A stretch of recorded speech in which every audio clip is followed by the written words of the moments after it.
In 1095 at Clermont in France, Pope Urban II announced the First Crusade. Over the following months, between 150,000 and 200,000 people left their homes and villages in Western Europe and travelled over 2,000 miles to the city of Jerusalem. Why did people decide to leave their homes and go on the First Crusade?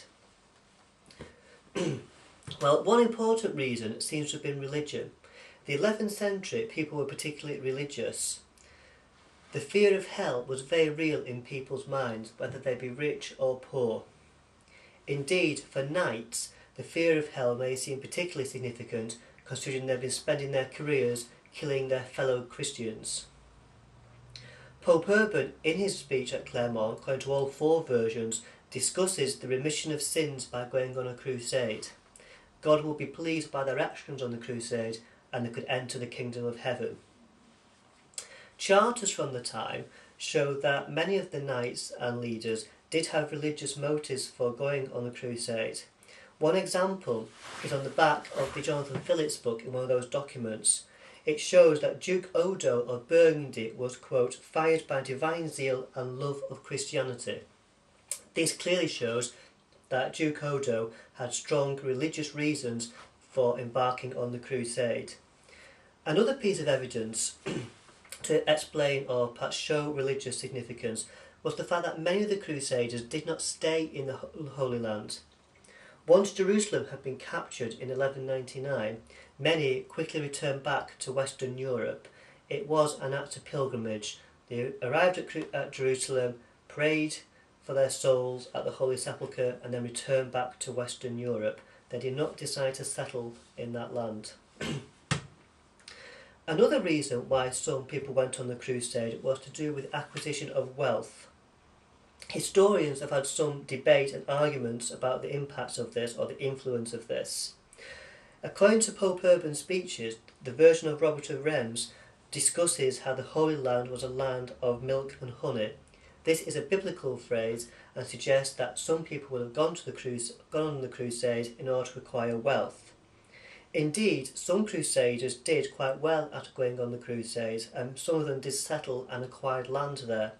One example of this would be Baldwin of Boulogne, who captured the city of Edessa, a particularly rich city and a fertile land around it.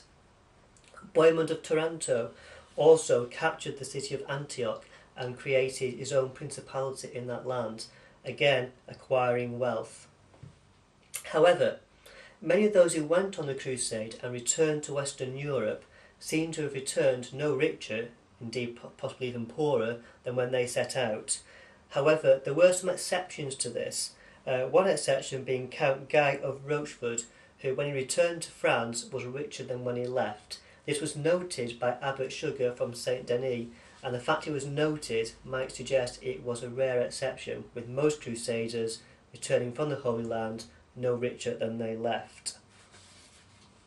Okay, and further reason for why some may have gone on the crusade, connected to the wealth issue, was to escape the poor conditions in the West. Western Europe in the 11th century was a fairly brutal society, with famine causing much of the violence. Again, Robert of Reims' version of Pope Urban's speech describes the conditions in Europe, with the people being hemmed in into the land and with hunger in Western Europe. Some families actually left for the crusade, which would suggest they went there to settle. Baldwin of Boulogne, who we mentioned earlier, took his wife and children with him, which would suggest that Baldwin wanted to live in the land of the East. Another example will be Miles of Bray, who seems to have taken many of his family with him as well to the Holy Land. These people would suggest that some wanted to stay in the Holy Land and saw their futures as being settlers of that land. However, as we said earlier, the vast majority of people returned back home to Europe, which may suggest that conditions in the West was not the main reason why they went. It was perhaps for those religious purposes outlined before. Another argument put through has been that one reason was for some of the younger sons of noblemen to go on the crusade, and the idea being that they could go on the crusade and escape the shadow of their more significant brothers. One example of this would be Hugh of France, whose brother was the King of France. By going on the crusade, he could prove to everybody that he was, in his own right, an influential person. This is not seen as being quite so significant today by many historians as the Madden account would suggest. However, it must also be argued that many significant landowners did go on the crusade and did have a lot to lose by going on the crusade. For example, Odo, Duke of Burgundy.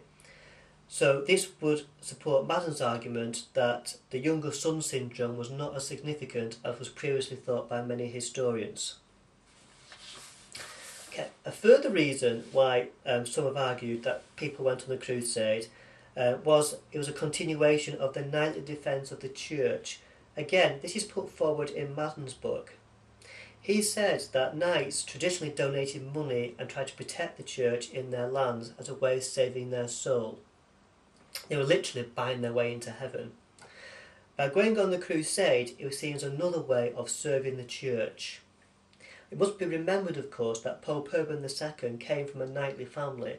Therefore, he would have understood the traditions of the knights and many of their concerns which they had. So, in conclusion, we'll never really know why most people went on the crusade. It was probably a mixture of many of those reasons I've outlined above. Personally, I would argue that religion was possibly the most important reason why most went on the crusade. The fear of hell was very real indeed for knights and for the poor. Peter the Hermit, in his preaching of the First Crusade, when he attracted all those thousands of peasants, preached the fear of hell into people. Therefore, religion was important for those people to go on the crusade. However, the acquisition of wealth and property was also a factor for some of those crusaders. So, most crusaders, I believe, went for religious purposes. However, I don't discount that some of the crusaders also had the acquisition of wealth in their mind and some of the other factors I've outlined above.